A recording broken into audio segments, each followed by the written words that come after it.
Sade, Wisconsin, April 2024. A jogger found a severed body on a Lake Michigan beach, brutally murdered. She was 19. Her dreams, her laughter, her life cut short in a single night. Her family prayed, waited, hoped, but the truth would shatter them. Who murdered her, and why? Welcome to Unbelievable Crime HQ, where we tell the stories of injustice and crime against girls America forgot. Subscribe so you don't miss out on fresh new cases. Aaliyah Monroe was a light in Milwaukee's South Side.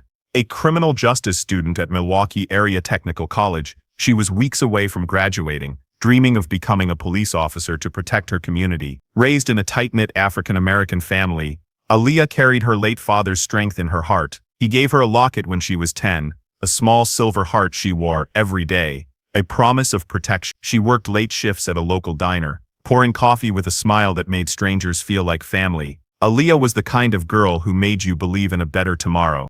On April 1, 2024, Aaliyah was buzzing with excitement. She'd met Darius Coleman online, a charming bartender who seemed to have it all together. They planned a first date, and Aaliyah couldn't stop talking about it. She told her neighbor, "He's different. You know, I'm hopeful." That night, they met at a seafood restaurant on West Canal Street, a place alive with chatter and the clink of glasses. They shared crab legs, laughed over drinks, then headed to a bar downtown. After drinks, Aaliyah followed Darius to his duplex on the south side. She walked through his door, her phone glowing with one last text to her sister Jada. Then, silent. Her phone went dark. What happened next? Aaliyah's story could be your sister's, your daughter's. Subscribe to Unbelievable Crime HQ to keep her memory alive. Who do you think did this? Darius Coleman was a familiar face in Milwaukee's South Side. A man who could light up a room with his easy smile and quick wit. At 34, he worked as a bartender at Victor's nightclub, a lively spot where locals gathered for cold beers and loud music. Customers loved him. Darius had a way of remembering names, cracking jokes and pouring drinks with a flourish that made you feel special. But there was another Darius, one who didn't show up under the bar's neon lights. Born on May 26, 1990, in Racine, Wisconsin, he grew up in a modest African-American family on the city's north side. His mother, Loretta, was a school teacher who walked him to Mount Zion Baptist Church every Sunday, her Bible tucked under her arm. His father, a factory worker, was often absent, leaving Darius to find his own path. As a teenager, he was quiet but intense, the kind of kid who'd stare out the window during class, lost in thoughts he never shared. In 2011, at 21, Darius joined the Navy, chasing a sense of order and purpose. He told his mom it was his ticket to a better life, but the Navy broke something in him. Stationed on a destroyer in the Pacific, he struggled with the rigid chain of command, clashing with officers over small things, missed shifts, sharp words. By 2012, just 9 months in, he was discharged for adjustment issues, a vague term that hid a deeper struggle with mental health. The Navy sent him back to Wisconsin with a bus ticket and a diagnosis he kept locked away, like a secret he couldn't face. Back in Milwaukee, Darius drifted. He moved into a duplex on South 27th Street, a 2-story house with peeling green paint and a chain-link fence. Neighbors saw him walking his 2 pit bulls, Rocky and Shadow, every morning, his head down, earbuds in, nodding politely but never stopping to chat. He'd wave to kids playing basketball across the street, but his world felt sealed off, like a door you couldn't open. Court records tell a story his neighbors didn't know. In 2014, Darius was charged with domestic abuse after a girlfriend, Tasha, reported he'd pinned her against a wall during an argument. His voice low and controlled, his grip bruising her arm. He pleaded guilty, paid a fine and promised to change. In 2019, another charge, disorderly conduct after a bar fight where he broke a bottle and threatened a man. Then in 2022, a drunk driving arrest in Waukesha County, his car swerving on Highway 64. Each time, Darius stood in court, clean-shaven, his tie knotted tight, charming the judge with apologies. "I'm working on myself," he'd say, and people believed him, but those close to him saw cracks. His old Navy friend, Marcus Reed, remembered Darius in the barracks, obsessive about control, his bunk perfectly made, his temper flaring when anyone touched his things. He'd get this look, Marcus told a reporter later, like he was holding back a storm. In Milwaukee, Darius buried that storm, blending into the rhythm of the South Side, where families barbecued on porches and kids rode bikes, until dark. But his duplex, with its drawn curtains and locked doors, felt like a fortress hiding something heavy. Darius was no stranger to Mount Zion Baptist Church, the heart of Milwaukee's African-American community, where Aaliyah's family worshipped. Every Sunday, he'd sit in the back pew, dressed in a crisp suit, clapping to gospel hymns, his voice blending with the choir. Tamika Monroe, Aaliyah's mother, noticed him there, always alone, his smile polite but distant. The church was a sanctuary, a place where Aaliyah had sung in the youth choir as a teenager, her voice lifting the congregation, where Tamika found strength as a single mom. Darius was part of that world, but he never stayed for coffee after service, never joined the potlucks or Bible study. He'd shake the pastor's hand, his grip firm, his eyes cold, like he was watching from outside himself. To the congregation he was just Darius, the quiet guy who worked at Victor's, who nodded at the kids selling lemonade on the corner. But there was something unspoken, a weight he carried that kept him apart. His cousin LaShawn later told police, Darius stopped coming to family gatherings after his Navy days, saying he needed space. What was he keeping at a distance? What was he afraid they'd see? In the days leading up to April 1, 2024, something shifted. Miss Clara, a neighbor who'd lived across from Darius's duplex for 20 years, watched the block from her porch swing, her eyes sharp despite her 70 years. She saw Darius on March 30, carrying a heavy padlock to the side of his house, heading for the basement door. She called out, "You need help, young man," but he waved her off, his smile tight, his steps quick. Clara told her sister later, that boy was too careful, like he was guarding something. That basement door, always locked, became a question mark in her mind. She'd seen Darius come and go at odd hours, his dogs barking late at night, headlights flashing as his car pulled out. On the night Aaliyah vanished, Clara heard a faint sound, a door slamming, a car engine revving in the dark. She didn't think much of it then, but after Aaliyah's remains were found, that locked basement door haunted her. It haunted the whole neighborhood. What was Darius hiding behind that door? Black women like Aaliyah deserve better than silence. Subscribe to Unbelievable Crime HQ and share this video to demand their stories be told. What do you think Darius was hiding? Tamika Monroe was the heartbeat of her family, a 42-year-old nurse who carried the weight of raising two daughters alone in Milwaukee's South Side. Born and raised in the same African-American neighborhood where she now lived, Tamika was a woman of quiet strength, her hands steady from years of bandaging wounds and calming patients at Fruttert Hospital. Her home on 20th Street was a haven, filled with the smell of her Sunday cornbread and the sound of her daughters, Aaliyah and Jada, laughing over old photo albums. Aaliyah, her eldest, was her pride, a 19-year-old with dreams as big as the sky, graduating from Milwaukee Area Technical College in May 2024. Her criminal justice diploma framed on the living room wall. Tamika was there that day, June 15, 2023. Beaming in the crowd, her eyes wet as Aaliyah walked across the stage, her silver locket glinting under the auditorium lights. That locket, a gift from Aaliyah's late father, was Tamika's promise to her daughter, a symbol of protection, of love that never let go. She'd hug Aaliyah tight, whispering, "You're gonna change the world, baby girl." Jada, 16, looked up to her big sister, following her to the community center where Aaliyah taught kids to read, her patience endless. Their home was a place of warmth, where neighbors dropped by with peach cobbler, where gospel music drifted from the radio. But on April 1, 2024, that warmth turned cold. Aaliyah didn't come home from her date with Darius Coleman. Tamika called her phone, over and over, hearing only silence, each unanswered ring cutting deeper into her heart. When Aaliyah's phone went straight to voicemail at 1 a.m., Tamika knew something was wrong. She paced her kitchen, her nurse's scrub still on from a double shift, her hands shaking as she dialed Jada, who was staying at a friend's. "Have you heard from your sister?" she asked, her voice steady but tight. Jada hadn't, and Tamika's fear grew. She called the Milwaukee Police Department at 2:17 a.m., April 2, 2024, reporting Aaliyah missing. The officer on the line was polite but dismissive, saying, "She's 19. Probably just out late." Tamika's voice rose. Firm. "My daughter doesn't do that. She texts me, always." But the police didn't act. Not yet. Tamika sat by the window, watching the street, praying for Aaliyah's car to pull up. She didn't sleep. By morning she was at the station, her eyes red, demanding action. The desk sergeant took her report, but Tamika felt the weight of a system that didn't seem to care. A 2024 Columbia University report laid it bare. Black women in Wisconsin are 20 times more likely to be murdered than white women, yet their cases often languish, underfunded and ignored. Tamika felt that neglect, her pleas met with shrugs, her daughter's life reduced to a form on a clipboard. She went door to door asking neighbors if they'd seen Aaliyah, pinning missing posters on every pole, her hands trembling but her resolve unbreakable.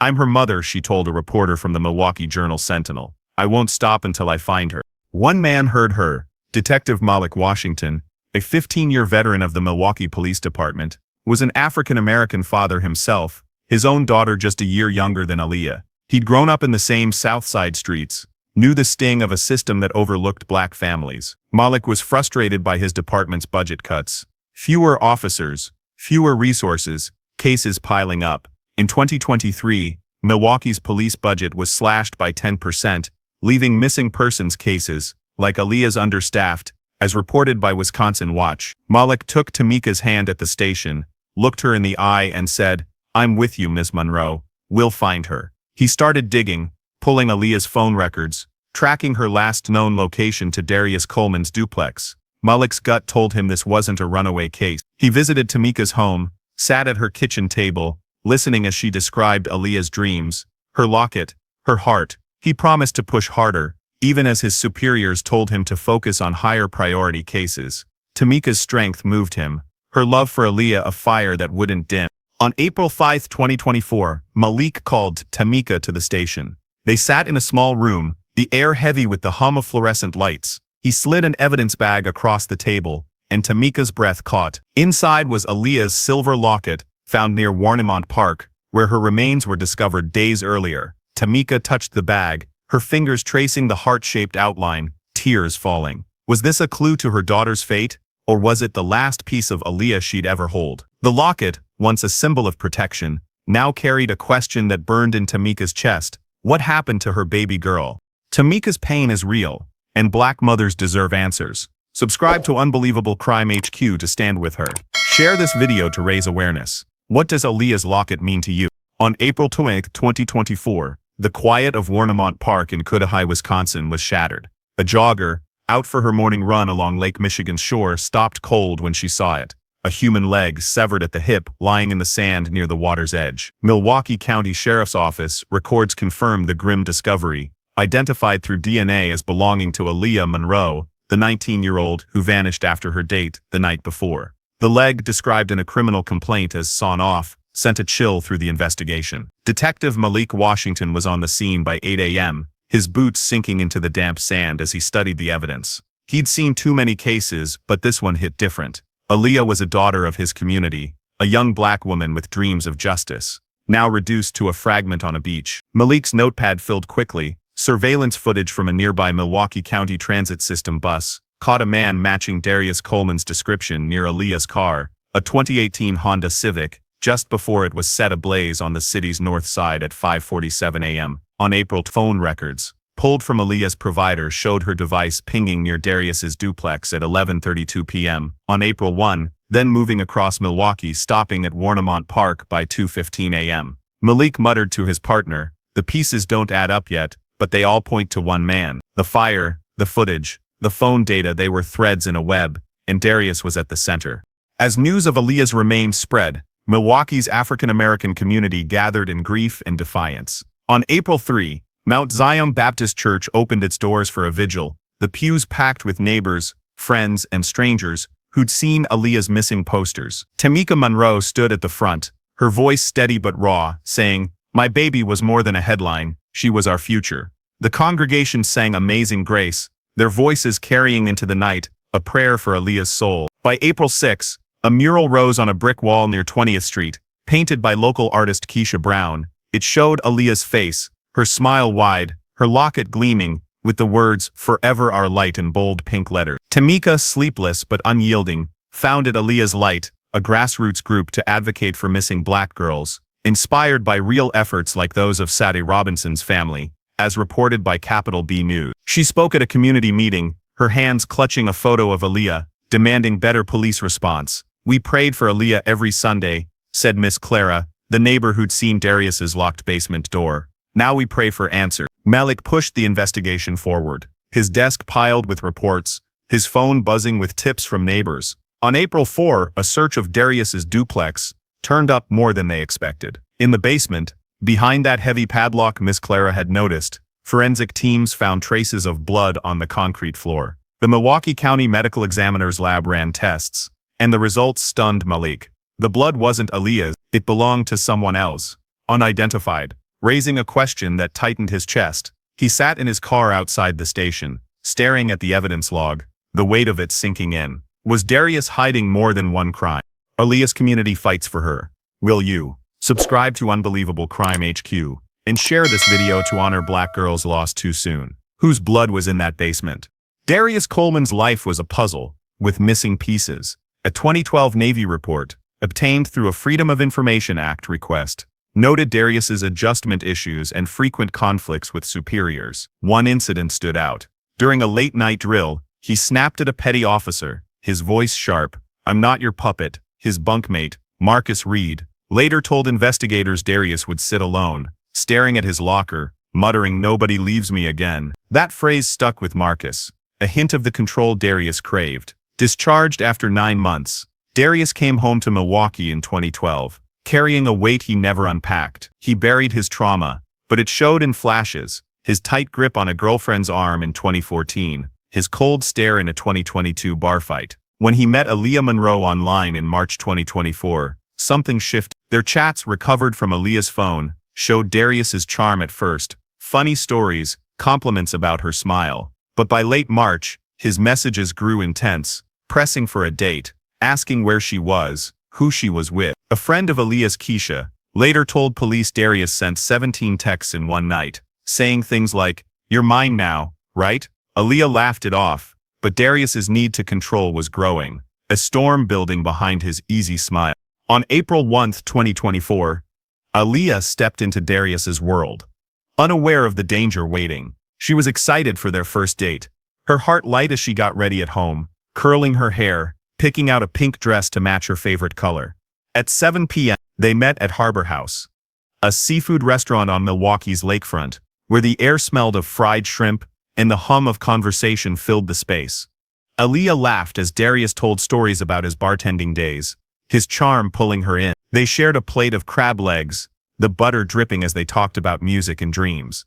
By 9:30 p.m., they moved to a bar on Water Street, the neon lights casting a glow on Aaliyah's face. She sipped a cocktail, her locket catching the light, her smile bright but her eyes catching a flicker of something in Darius.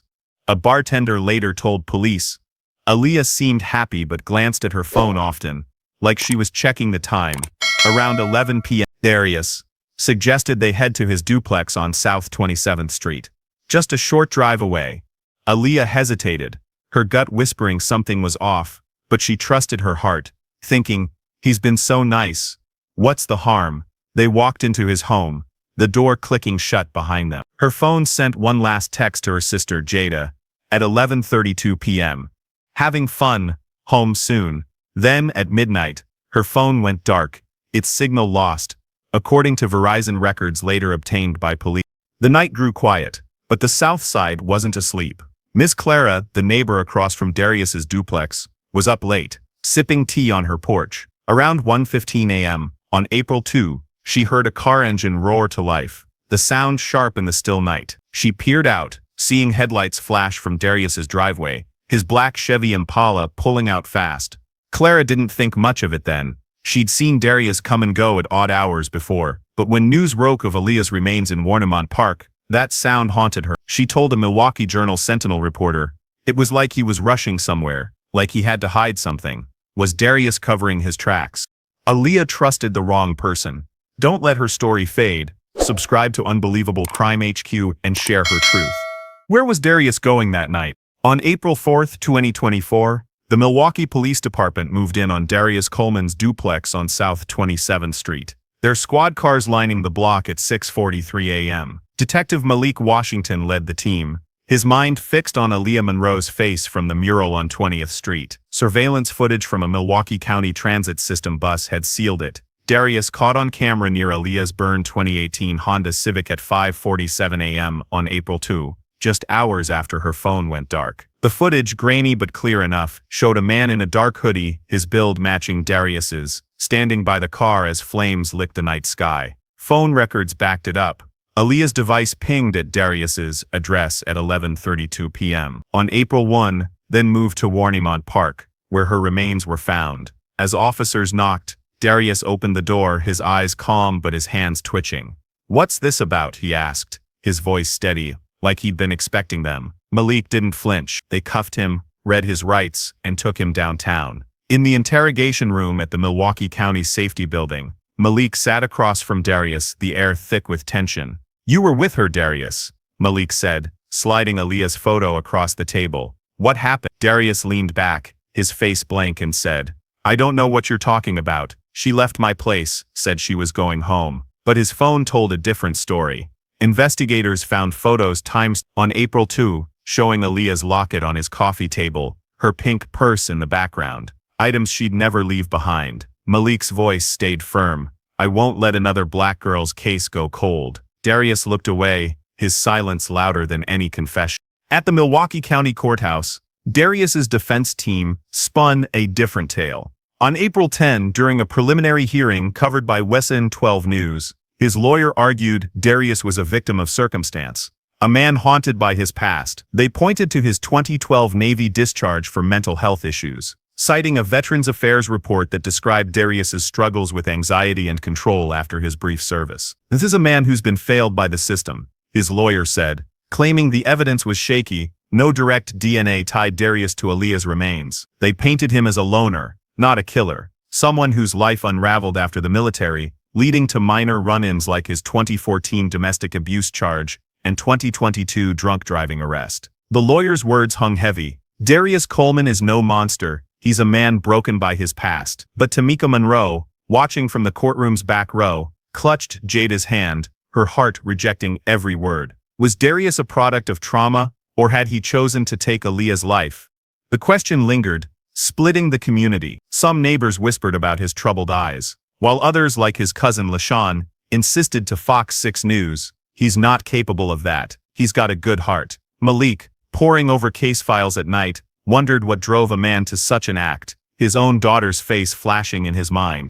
Then came another clue, one that turned the case upside down. On April 6, during a second search of Darius's duplex, Milwaukee County Sheriff's deputies scoured the garage, a cluttered space smelling of oil and dust. Tucked behind a stack of tires, they found 3 gasoline cans, one with traces of accelerant matching the fire that destroyed Aaliyah's car. According to a Wisconsin State Crime Laboratory report, the cans were wiped clean, no fingerprints, but their presence raised a chilling question. Malik stared at the evidence photos, his gut twisting. The blood in the basement, not Aaliyah's, and now these cans. What else was Darius hiding? Aaliyah deserved justice, but so do countless others. Subscribe to Unbelievable Crime HQ and share this video to fight for black girls' stories. What was Darius planning with those gasoline cans? The Milwaukee County Courthouse was a fortress of stone and glass, but inside room 412 on May 7, 2025, the air felt heavy with the weight of Aaliyah Monroe's life. The trial of Darius Coleman began at 9 a.m., drawing crowds that spilled onto the steps. Detective Malik Washington sat in the back, his eyes fixed on the prosecution table, where over 600 pieces of evidence were stacked, surveillance footage, phone records, forensic reports, all pointing to Darius. A Milwaukee County District Attorney's report detailed the case video from a transit bus showing Darius near Aaliyah's burned car at 5:47 a.m. on April 2. On April 1, photos on his phone of her locket and purse, timestamped just after midnight. The courtroom hushed as Tamika Monroe took the stand on May 9, her nurse's hands steady but her voice trembling with love and loss. "My daughter was my everything," she said, her eyes locked on Darius. "She wanted to be a cop, to protect people like us. She trusted you and you took her from me." The jury, a mix of Milwaukee faces, leaned forward, some wiping tears. Tamika described Aaliyah's laugh, her dreams, the locket she wore every day, a gift from her late father. Darius sat still, his face unreadable, but his lawyer jumped up, arguing no direct DNA tied him to Aaliyah's remains. Circumstantial evidence isn't enough, the defense claimed, citing a 2024 Wisconsin State Crime Laboratory report that found no conclusive match. But the prosecution's case was relentless. Gasoline cans in Darius's garage, blood in his basement, not Aaliyah's but unexplained. On May 12, after 5 days of testimony, the jury deliberated for just 47 minutes. The foreman stood, voice clear, guilty of first-degree intentional homicide. The courtroom erupted, Tamika clutching Jada, tears streaming. Judge Maria Gonzalez sentenced Darius to life without parole, her gavel a final echo of justice. Outside the courthouse, Jada Monroe, just 16, felt the weight of her sister's absence. On May 13, she walked to the mural on 20th Street, Aaliyah's face painted in vibrant pinks and golds, her smile forever frozen. Jada pulled a letter from her pocket, her handwriting shaky, and read aloud to the empty street. "You were my hero, sis. You taught me to dream big, to never give up. I miss you every day." Her voice broke, but she stood tall, the way Aaliyah always did. By fall 2025, Jada enrolled at Milwaukee Area Technical College, studying criminal justice, driven by her sister's dream. She told a reporter from the Milwaukee Journal-Sentinel, "Aaliyah wanted to change the system. Now it's on me." But Jada's grief carried a question that echoed in the community. Why do black girls' cases take so long to solve? A 2024 Columbia University report laid it bare. Black women in Wisconsin are 20 times more likely to be murdered, yet their cases often sit on desks, underfunded and overlooked. Tamika, through Aaliyah's light, was fighting that neglect, demanding better police training and faster responses. Then came a twist that shook the South Side. On June 3, 2025, Darius's lawyer filed a notice of appeal with the Wisconsin Court of Appeals, arguing the evidence was insufficient, and the trial rushed. A Milwaukee Journal-Sentinel article reported the defense's claim. New witnesses might challenge the timeline of Darius's movements. Tamika heard the news at home, her coffee cup frozen midair, her heart racing. Could he walk free? The possibility hung over the community like a storm cloud, threatening the justice they'd fought for. Tamika spoke for Aaliyah, but who speaks for the others? Subscribe to Unbelievable Crime HQ and share this video to demand change. Will Darius's appeal undo Aaliyah's justice? In the wake of Aaliyah Monroe's death, Milwaukee's South Side refused to let her light fade. By June 15, 2025, Mount Zion Baptist Church was overflowing with people, their hands raised in prayer, their voices lifting, "Lift every voice and sing into the summer air." A vigil, organized by Tamika Monroe, drew hundreds, neighbors, classmates, strangers who'd seen Aaliyah's story on WISM 12 News. Pink ribbons, Aaliyah's favorite color, adorned every pew, every wrist, a symbol of her spirit. Outside, on 20th Street, the mural of Aaliyah glowed under streetlights, her smile painted in vibrant hues by Keisha Brown, a local artist who'd known Aaliyah from the community center. On June 20, a pink-out memorial filled Warnimont Park, where Aaliyah's remains were found. Families wore pink shirts, kids held pink balloons, and Tamika stood on a small stage, her voice steady but heavy. "My daughter was taken, but her love stays with us," she said, her eyes meeting every face in the crowd. A neighbor, Miss Clara, spoke to Fox 6 News that night. "Aaliyah brought us together, even in loss. We're family now." Tamika's advocacy didn't stop at vigils. Through Aaliyah's Light, the organization she founded in April 2024, she pushed for better missing persons protocols, inspired by real efforts like those of Sade Robinson's mother, Sheena Scarborough. Reported by Capital B News, Tamika met with Milwaukee's Office of Violence Prevention, demanding faster police response times for black women and girls, citing a 2024 Columbia University report that black women in Wisconsin are 20 times more likely to be murdered yet often ignored. She handed out flyers, spoke at city council meetings, her nurse's scrubs swapped for a pink blazer, her resolve a beacon for the community. But the fight was bigger than Milwaukee. Tamika's work echoed the pain of families across Wisconsin, like those of Janiah Walker and Lashiki Hill, whose disappearances, reported by Fox 6 News, still haunted the city. Aaliyah's Light partnered with Wisconsin Missing Persons Advocacy Inc., which noted 16 missing black women in the state since 1990, a number the state's Justice Department underreported. Tamika stood with these families, her voice cracking as she told a July 2025 rally at the state capitol. "We're searching for our girls, piece by piece." The search for Aaliyah's remains continued, with volunteers combing Lake Michigan's shores after an arm washed up in Waukegan, Illinois, on April 18, 2024, confirmed as hers by the Milwaukee County Medical Examiner. Each discovery broke Tamika's heart anew, yet she walked the beaches herself, her hands clutching Aaliyah's photo, hoping to bring her daughter home even in fragments. The community joined her, organizing search parties, their footsteps heavy but united. Aaliyah's sister Jada, now 17, spoke at a vigil, her voice soft but fierce. "My sister deserved better, we all do." The South Side strength shone through, grandmothers cooking for volunteers, pastors opening churches for meetings, kids tying pink ribbons to fences. It was a resilience born of shared pain, a refusal to let Aaliyah's story end in silence. Then, in August 2025, a rumor shook the community. A Milwaukee Journal-Sentinel article cited an anonymous tip to police. Someone else might have been involved in Aaliyah's death. The tip came from a bartender at Victor's nightclub, where Darius worked, who claimed to have overheard a hushed conversation days before April 1. The man, described only as a regular customer, spoke of helping clean up a mess with Darius. Police were investigating, but no name surfaced, no second arrest made. Tamika heard the rumor at a community meeting, her eyes narrowing, her heart racing. Was someone else involved in Aaliyah's death? The question hung over the South Side, a shadow on their healing. Aaliyah's community fights on. Will you join them? Subscribe to Unbelievable Crime HQ, and share this video to amplify Black girls' voices. Could a second suspect change everything? Tamika Monroe stood at a podium in Madison, Wisconsin, on September 10, 2025, her voice carrying through a packed conference room at the Wisconsin State Capitol. The event, hosted by the Wisconsin Coalition Against Violence, drew advocates, lawmakers, and families who'd lost loved ones. Tamika, in a pink blazer, her hair pulled back, spoke with a fire born of grief and purpose. My daughter, Aaliyah, was 19, full of dreams, ready to change the world, she said. Her hands steady from years as a nurse, but her eyes wet with memory. She deserved to be seen, to be protected, but the system let her down. Her words echoed the pain of countless Black families. Her advocacy threw Aaliyah's light, pushing for legislative change, better funding for missing persons units, mandatory training for police on bias, faster response times for cases like Aaliyah's. She held up a photo of Aaliyah's silver locket, the one found in Warnemont Park, its heart-shaped outline catching the light.